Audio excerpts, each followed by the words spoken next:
In this lesson, we will learn about custom formatting, how to use it, and implement logical, statistical, and mathematical functions.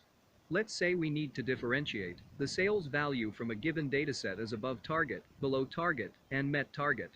As a dataset can be huge and complex, differentiating each value manually would consume a lot of effort and time.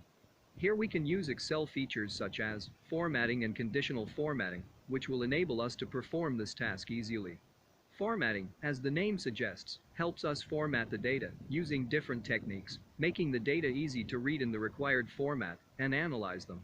The right formatting technique applied to the worksheets can help users present the data efficiently.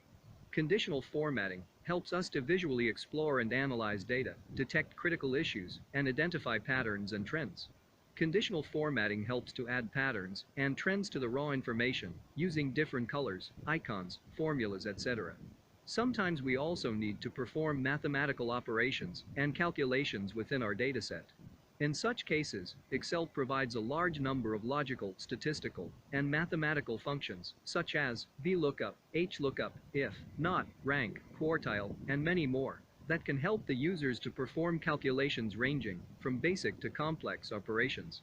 These inbuilt functions help us manage data and perform descriptive statistical analysis. Excel also offers a wide range of important formulas that help perform many common tasks. These formulas may be as simple as basic addition, or could be a complex combination of inbuilt Excel functions.